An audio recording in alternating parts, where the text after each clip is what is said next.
The first unit in the lion coin was issued in 1839 as a gold 5-pound coin from the Royal Mint.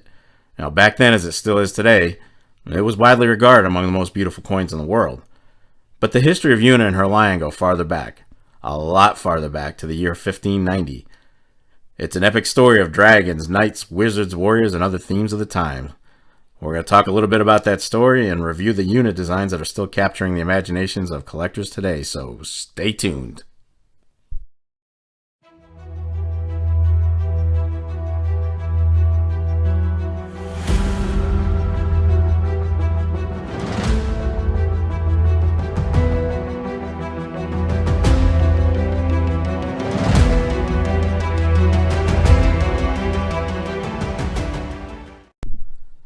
Well, hey, you two, what do you say? How the heck are you?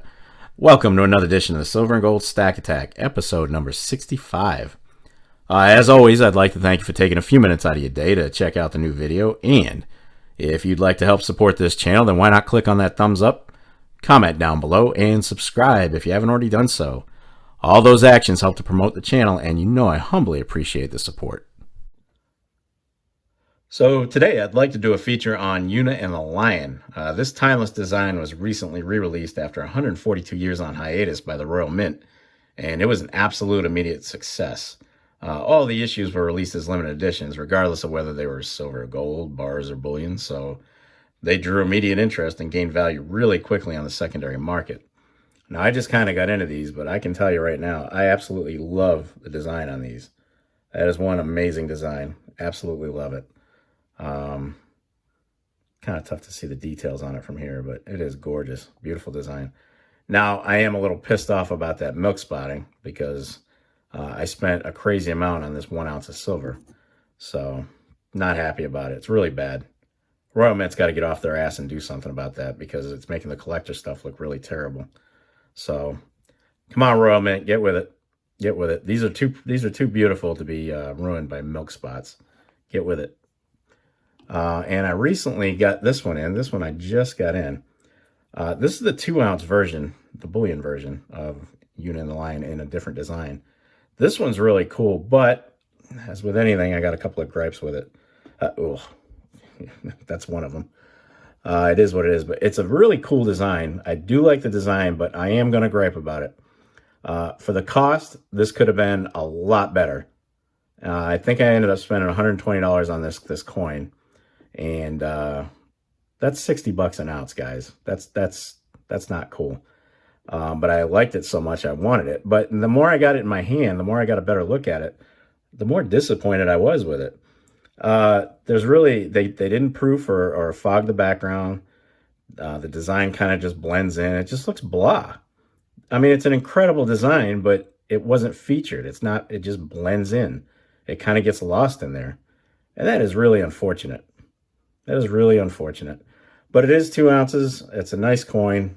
Could have been better for the price. Now, this thing is huge. I mean, it's not as thick as your usual 2 ounces, but it is wide. I mean, let's put a Britannia up to it, and you can see the difference. I mean, that thing's just huge. It's a really wide coin. So, nice little canvas for the artist to work on. Good stuff. Good stuff. But yeah, not happy about that milk spot on the bar. But what's behind Una and the Lion? Like I said, it's a timeless design. Well, it is a complicated tale that dates back to 1590 or 432 years ago. Let's take a look. All right, in order to understand the origins of Una and the Lion, as I mentioned earlier, we've got to go all the way back to the year 1590 when the 6-book epic poem, The Fairy Queen, was written. The story takes place in a land far, far away. No, not quite that far away.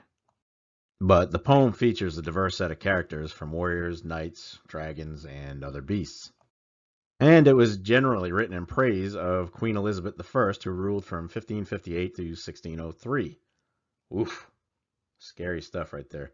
I can't even imagine walking around with a collar and a lampshade. Yikes. So who is the author? Well, it was Edmund Spenser. He released the first 3 books of the poem in 1590, and the other 6 were released in 1596. It's actually considered one of the longest poems in history, and it was probably a popular read for parents to their kids at bedtime during that era. But it could have been a lot longer. Spencer originally intended the poem to be a 12-book series, so the version we have today is actually incomplete. Now, what does all this have to do with Una and her lion? Well, Una is featured in book one as a young princess whose parents are imprisoned in a castle by a ferocious dragon, and she embarks on a quest to free them. And on her journey, she meets a brave knight named George slash Red Cross, who decides to accompany her on the journey. Unfortunately, the knight is fooled by an evil wizard into thinking Una is unjust, and he pretty much takes off and leaves her unattended in the forest.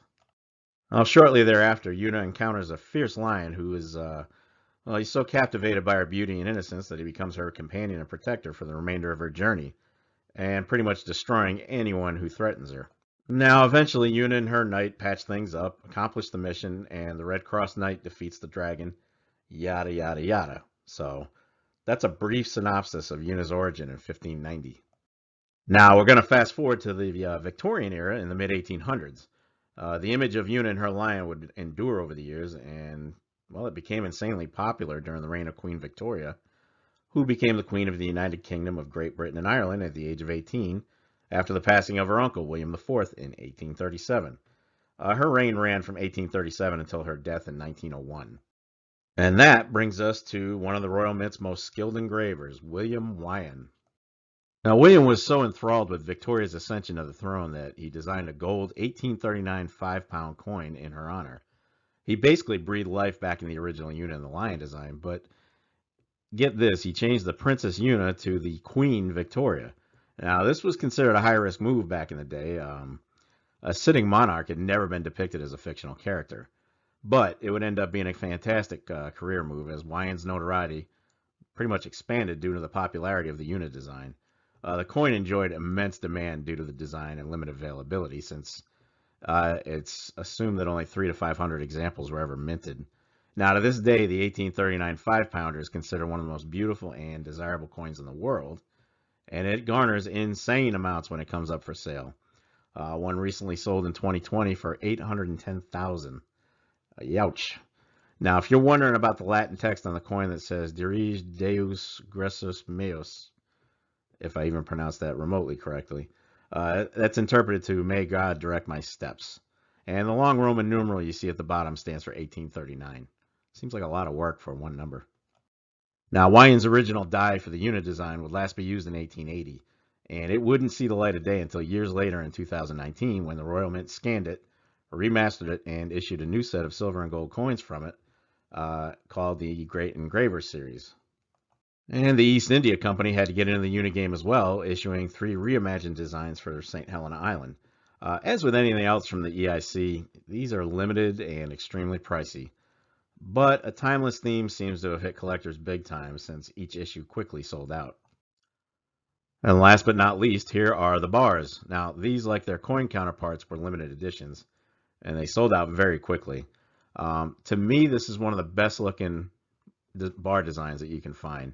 I mean, it's just amazing. I actually even prefer this over my beloved Britannia. It's an amazing design. Amazing. And these have gone way up in value. If you want one, you want to add one to your collection, you're going to have to pay for it. And finally, let's throw in some bonus useless information. Have you ever wondered why English royals are always depicted as carrying around in a little orb? Well, it's a bejeweled ball of hollow gold that's been used at coronation events for centuries. The orb itself symbolizes the globe, and it's divided into 3 sections to represent the 3 continents known to medieval Europeans. It's basically a representation of the sovereign's power. Now, this particular orb that you see pictured here has been around since 1661, so it's pretty damned ancient. And there you have it. Bonus useless information that you didn't ask for. So a question that comes up pretty frequently is this. Britannia is often depicted with a lion, so is Britannia really Una reborn? Well, the answer is no. They are 2 separate entities. Britannia is a female warrior who embodies the spirit of Britain, and she's more along the lines of a goddess than a princess, as Una was. Certainly, more modern images of Britannia with a lion were influenced by the historical story of Una, but the lion in this case resembles Britannia's strength and courage, while Neptune's trident celebrates British naval power. You have to remember that Britannia goes back as far as AD 119, and Una appeared much, much later in 1590. So that being said, Britannia would resurface on British coinage in 1672 during the rule of Charles II. And the engravers started playing around with different designs. So it is a distinct possibility that the Una story may have carried some influence, but lions have been a symbol of British strength and heraldry for centuries. So it would make sense to match up Britannia with one. All right, that's going to wrap it up for the 65th edition of the Silver and Gold Stack Attack. And if you made it all the way through to this point, kudos to you. I will catch up with you in the next episode, but in the meantime, you know the drill. You know what to do.